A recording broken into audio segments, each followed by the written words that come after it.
We begin tonight with new details in a tragic shooting in San Diego's Bay Park.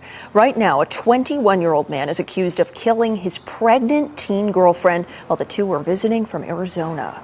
Good evening and thank you for joining us. I'm Steffi Roche. Police say 21-year-old Trayvon Williams from Phoenix shot the 17-year-old victim, who was 32 weeks pregnant, early this morning. This happened outside a vacation rental on Gardena Avenue near Bonus Drive. She was rushed to the hospital where doctors performed an emergency C-section. The baby survived but remains in critical condition. The teenager later died from her injuries. Investigators say Williams ran to Tecolote Canyon after the shooting, but officers tracked him down and took him into custody a short time later. Williams is facing a murder charge as detectives investigate what led to this horrific shooting. She was not in a dangerous part of town. She was not out late doing something risky. She was inside a house, surrounded by her family, on vacation, 8 months pregnant, just weeks away from holding her baby girl for the very first time.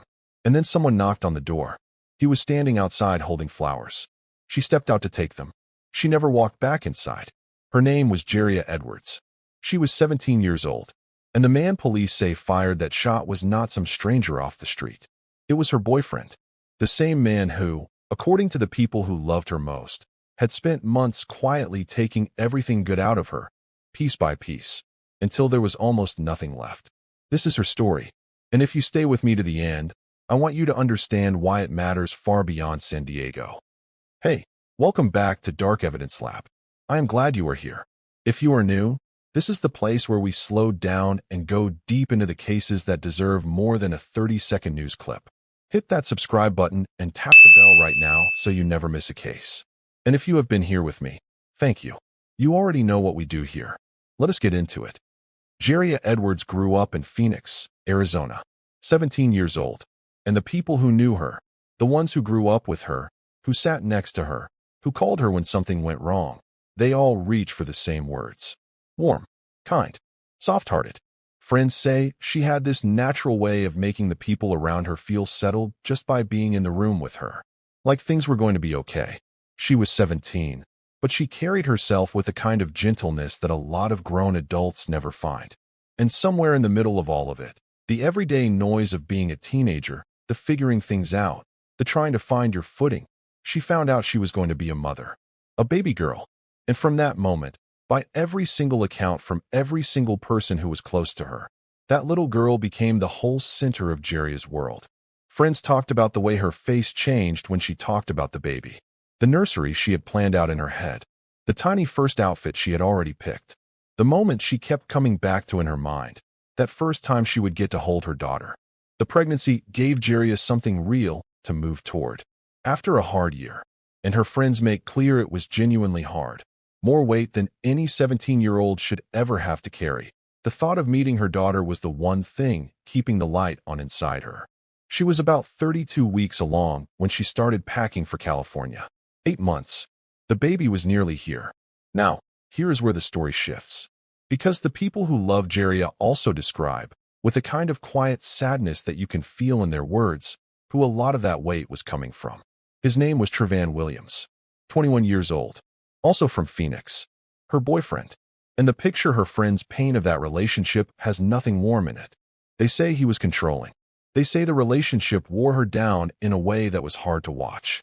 One friend said something that is not easy to forget. She said he had drained the happiness right out of Jariah. That brightness, that softness, that warmth everyone always noticed in her. Her friends watched it slowly go dark, and they point to him as the reason why. Now, I want to be straight with you here, because being fair matters on this channel. These are the words of grieving people who are processing the loss of someone they loved. Trayvon Williams has been charged. He has not been to trial. Police have not confirmed publicly what was going on inside that relationship. So we hold those words for what they are. The memories of people trying to make sense of something that does not make sense. But what the record does tell us is what happened next. The trip to San Diego was meant to be a good thing. Some time with family, fresh air, a chance to catch her breath before the baby arrived. Jariah traveled with the people she trusted most, her family, and they were staying in a short-term rental in a neighborhood called Bay Park. Calm streets, wide sidewalks, a quiet residential neighborhood right near the water. The kind of place where nothing bad is supposed to happen. That was the whole point of the trip. Rest. Safety. A few good days before everything changed with the arrival of a new baby. But here is something worth remembering. Distance only keeps you safe if the other person decides to respect it. Trevan Williams did not travel to San Diego with Jariah and her family. According to police, he made the trip on his own, separately, without telling anyone. A friend who knew the situation says it in the plainest possible way. She says he followed her there. Sit with that for a second. Phoenix to San Diego. 6 hours by car.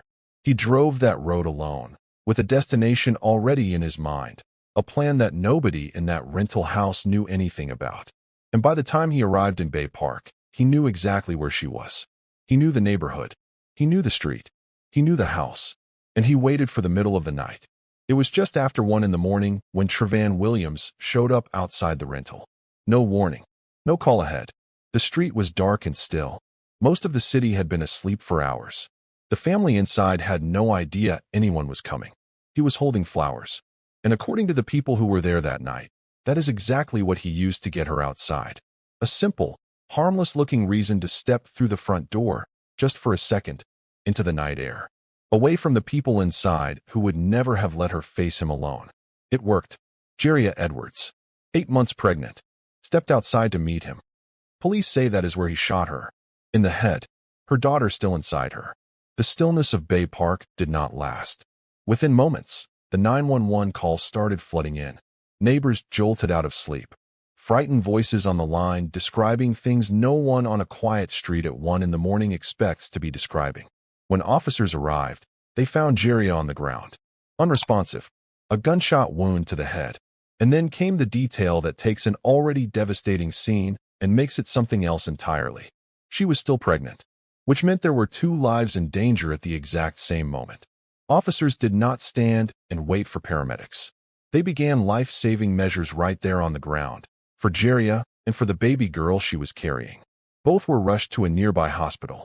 And once the doctors had them inside, they made the only decision they had left, an emergency cesarean section, delivering Jariah's daughter weeks ahead of schedule, in conditions no delivery room should ever have to hold, doing everything possible to save the one life that still had a chance. The baby girl was born, tiny, too early, fighting. Her mother did not make it. Despite everything the doctors tried, every decision, every effort, Jariah Edwards was pronounced dead at the hospital. She was 17 years old. She never got to hold her daughter. She never got to look into her eyes. She never even got to say her name out loud. Take a moment with that, because it is the part that stays with you. She had a name ready. She was 32 weeks along. She had been through a hard year, and she kept going because that little girl was on the other side of it. And she never got there. By the time officers found Jariah on that front walk, the man who brought her outside was already gone. Williams had taken off on foot, away from the rental, away from the lights and the sirens that were already starting, moving toward a nearby canyon. A brush-covered gully that cuts through that part of San Diego. He ran toward it like it could hide him. It could not. Officers were spreading through the neighborhood within minutes, following every 911 call, closing off every exit from the surrounding streets. And somewhere deep in that canyon, in the dark of those early morning hours, they found him, crouched in the brush, hiding. Approximately 2 hours after the shooting, just before 3 in the morning, Trevan Williams was taken into custody. He did not fight. He gave himself up, and officers recovered the weapon on him, a semi-automatic handgun. The charges came fast. Williams was booked into the San Diego County Jail facing first-degree murder, attempted murder, a weapons charge tied to the firearm, and a separate charge for firing the weapon in a manner that caused great bodily harm or death. He is being held without bail. His arraignment is scheduled for this week, where the charges will be read in open court and he will enter a plea. As for why, police have not offered a motive. The investigation is still open. The people who loved Jariah believe they already know the answer. But under the law, that chapter is still being written. Here is where things stand right now. A 17-year-old girl is gone. A baby girl, her daughter, is in the intensive care unit, born weeks too early, fighting for the life her mother spent months protecting. A family that left for a few days of rest came home to plan a funeral instead. And as much as this case feels like one heartbreaking story about one specific family, the pattern underneath it is not rare. Not even close. In the United States, research shows that women are more than twice as likely to be killed during pregnancy or in the first year after giving birth than to die from the most common medical causes of maternal death. The overwhelming majority of those killings are carried out by a current or former partner. And in most cases, a gun is the weapon used. The people who study this are honest about two things. First, pregnancy does not make an abusive relationship safer. It often makes it more dangerous. The control gets tighter. The behavior sharpens. Second, these deaths are preventable because they almost always come with warning signs first. The isolation, the control, that slow, quiet disappearing of a person's spark. The exact things Jariah's friends say they watched happen to her, month after month, unable to stop it. So if any part of this story sounds Friends of familiar to 17-year-old you, Jariah if Edwards something are in here still in echoes denial. something in your own Honestly, life or in the like life when of I someone first you found care out, about, that was just please take like that the feeling most seriously. heartbreaking Do thing not to push ever it hear. aside. That recognition is telling you something. Leaving is often the most It's just dangerous sad. moment Like, in an abusive she relationship. didn't deserve That is this, exactly why and no one should I have to don't do know. it by themselves. If you are Nobody in the should United experience States, this the at National such a young Domestic age. Violence The Corley Hotline is sisters have available known around the Jariah for clock several years, every but single it feels day. like a The lifetime. number is It was funny. Like, we always laughed 1-800-799-7233. about. You can also send the Jariah was word killed START this in a weekend, text police message saying to the Valley teen was 88788. visiting San Diego It with is her completely family. free. According It to is San Diego confidential, police, her and someone is 21-year-old always there to boyfriend pick drove up. from Phoenix to San Jariah Diego, where Edwards he had met one her and thing she allegedly wanted shot more her. than He anything was else in her literally a life: to monster, be a mother and to her he little ran into girl. somebody She with never a got pure that soul. chance. Like, The there's very nothing least we she can could have do did is that make sure her made him story act like travels this. far enough Jariah to was reach someone who pregnant, police needs saying it. she was about Because 32 this is weeks. not just a That story baby is about what still in happened the in San hospital. Diego. That's It the is a last warning about what rehab to of watch her. for before things get to that point. And if even one person watches this, sees something familiar, and makes a move to get out safely, then every word of this was worth it. Right now, in the comments, tell me where you are watching from and what time is it there right now. Seriously, drop it. I want to see just how far this community reaches across the map. If this story hit you, tap the like button. That one small thing helps this video find the people who need to hear it most. If you are not subscribed yet, do it right now and hit that bell. Every new case goes straight to you. And please share this one. Put it on your page. Send it to someone you care about. You never know who in your life is quietly carrying something heavy and just needs a reason to reach out. This is Dark Evidence Lab. We will see you in the next case.